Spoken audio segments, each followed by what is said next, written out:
भोजपुरी के superstar singer Khesari Lal Yadav के गाने रिलीज होते ही सोशल मीडिया पर गदर मचा देते हैं। फिर चाहे वो गाना किसी भी मूड का हो। इस समय सावन के महीने में उनके कई भक्ति गीत आ रहे हैं जो दर्शकों को काफी पसंद आ रहे हैं। अब उनका एक नया भोजपुरी बोलबम नगवा के अगवा रिलीज हुआ था जिसे दर्शकों का काफी प्यार मिल रहा है। खेसारी के बाकी गानों की तरह इसे भी काफी सफलता मिल रही है। गाने को 2 अगस्त को टी सीरीज हमार भोजपुरी के यूट्यूब चैनल पर रिलीज किया था। 2 ही दिन में इसे 4 लाख से ज्यादा व्यूज मिल चुके हैं। भोजपुरी सावन गीत नगवा के अगवा को काफी लोग देख चुके हैं। इस शिव भक्ति गीत को खेसारी लाल यादव ने ही गाया है। आपको बता दें कि खेसारी लाल यादव के इस गाने को लिखा है पवन पांडे ने, जबकि म्यूजिक दिया है आर्या शर्मा ने। इस वीडियो में खेसारी भगवा कपड़े पहने डांस करते दिख रहे हैं। साथ में काफी सारे बैकग्राउंड डांसर भी हैं। इसके साथ ही खेसारी का एक और बोलबम गीत रिलीज हुआ था जो खूब पॉपुलर हो रहा है। इस बोलबम गीत के बोल हैं घर ही में शिव जी के,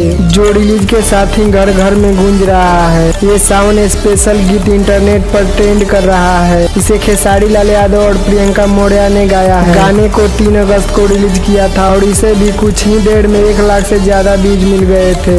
व्यूज को देखकर उम्मीद जताई जा रही है कि ये गीत भी खेसारी के हर गाने की तरह जल्द ही मिलियन का आंकड़ा पार कर ले। खेसारी लाल यादव को कई सारे बोलबम गीत सुनकर दर्शक बोले कि भक्ति में डूबे दिखाई दे रहे हैं। ऐसे ही भोजपुरी के नए नए अपडेट पाने के लिए हमारे चैनल को सब्सक्राइब कर ले और साथ में बेल आइकन को दबा दे ताकि हमारा नया नया वीडियो मिस ना हो।